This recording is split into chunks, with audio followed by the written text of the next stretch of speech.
I just want to share a few tips on how to make these kinds of nails last about 2 weeks, because if you are like me, we don't like going to the salon and paying $40 for these nails, okay? The things we're going to need is a little file kit that it comes included with, a cuticle pusher, cuticle cutter, 100% acetone, and a cotton pad. I'm going to go ahead and file the beds of my nails just to make sure that there's no bumps or anything that's going to make bubbles in the glue. And I'm going to go ahead and push back my cuticle and make sure I don't have any hangnails. If not, I will cut it off with this right here. It is very important to wash your hands before the application, as well as cleaning your nails with acetone 100%. This helps to remove any oils that are on your nail, girl. Oops. Now for the glue, make sure that you put a dot in the middle and spread it out evenly. Now when you're pressing on the nail, make sure to hold for at least 20 seconds. And that right there is how I do my press-on nails. A secret tip from Marilyn Monroe. Vaseline was something she used as a highlighter back in the 50s. You just take a little bit and you can use it on your cheeks. You can use it as a base underneath your foundation and to gloss up your eyelids. And there you go.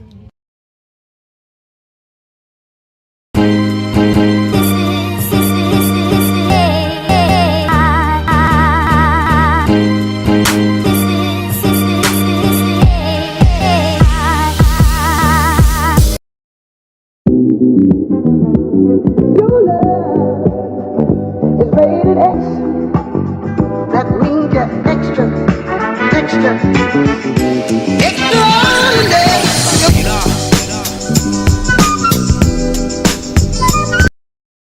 Stop scrolling. Do you see my lashes? Everyone's asking me what mascara I use, but it doesn't matter. The secret to pretty lashes with mascara on is pretty lashes without mascara on, honey. What you're gonna do is start actually drinking the amount of water you're supposed to every day. Start taking biotin and iron pills and vitamin D, everything that's good for your hair, skin, and nails, also good for your lashes. Most importantly, you're gonna start using using a lash serum. My favorite line for everything is Dr. Devkin's Scientific Beauty, because it's medical grade, so it's clinically tested, it's naturally derived, fragrance-free, dye-free. This is so good, Sephora is going to start selling it soon, so look out for that. Think of it like your face. It doesn't matter what foundation you're using if you don't take care of your skin. Try doing this for just a month and you'll realize you were putting way too much emphasis on the mascara, girl.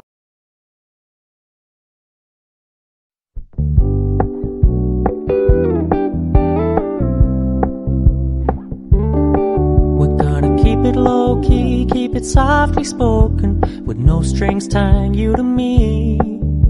I'm happy in your company with no emotion.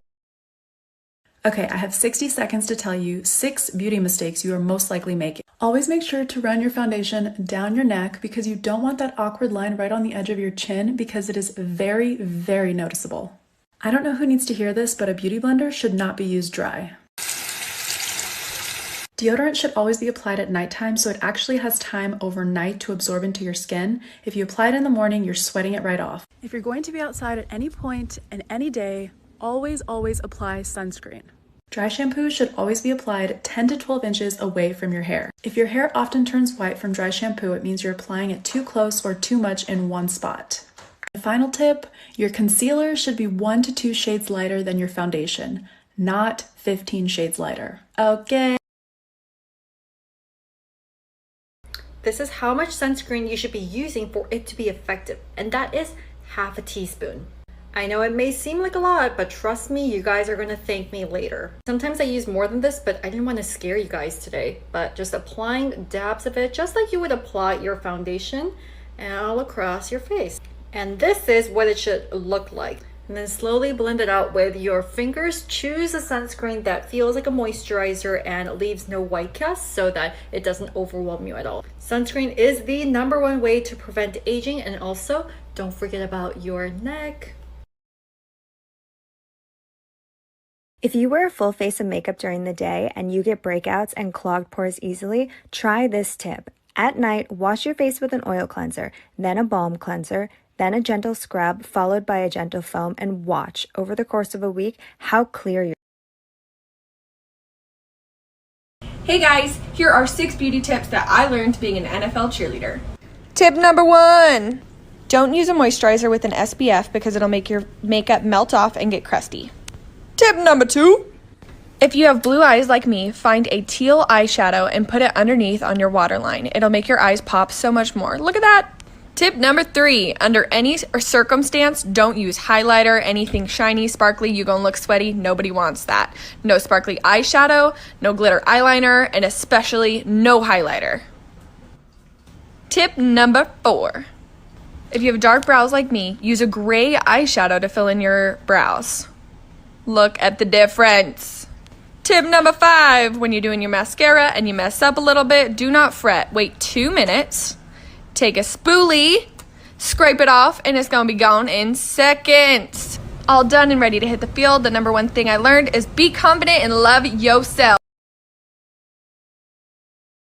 3 exercises to do every morning to depuff and lift. First, grab your knuckles, then start and push it up right here. Repeat this 5 times. Second, place your thumbs under your chin, and then with the rest, swipe it up gently. And repeat this 5 times. Lastly, place your thumbs like this and then start from right here and push it up gently. Be gentle, but also make sure to apply some pressure when you hit your chin. And repeat this up to 10 times. Your scalp ever itch and you tired of your hair looking all thirsty? Well, then give that girl Aloe a call. I swear she'll answer every time. Just give her a nice chop and then another chop and get ready for school. Look, aloe vera contains something called proteolytic enzymes, which repairs dead skin cells on the scalp, which aids in hair growth. It also acts as a great conditioner and leaves your hair all smooth and shiny. It promotes hair growth, prevents itching of the scalp, reduces dandruff, and conditions your hair. I like to scrape the gel into a bowl and hand mix. You can use a blender, do whatever. I then pour that mixture on my hairbrush and start brushing from scalp to tip, just making sure I'm covering every hair on my head. I then go in with my hands and basically wash my hair with this gel from the scalp to the tip, from the tip to the scalp, back and forth with the brush in my hands, just covering every single hair on my head. I'm going to do this about 2 to 3 times per week. Again, it aids in hair growth and conditions your hair. I then clip it for about an hour, and then next thing you know, bam! The high moisture content in aloe vera will help condition your hair, lock nutrients in, and keep your hair hydrated. And that's on Healthy Hair. How to properly apply eye patches. Usually eye patches have a thin side and a thicker side. If you apply the patch this way, it'll help with the wrinkles in this area. If you apply it this way, it'll help with puffiness a little more on this bottom area here. I personally prefer applying them this way. It's more comfortable on my eyes. Don't forget, you can also apply patches on your side wrinkles, forehead, and even your neck.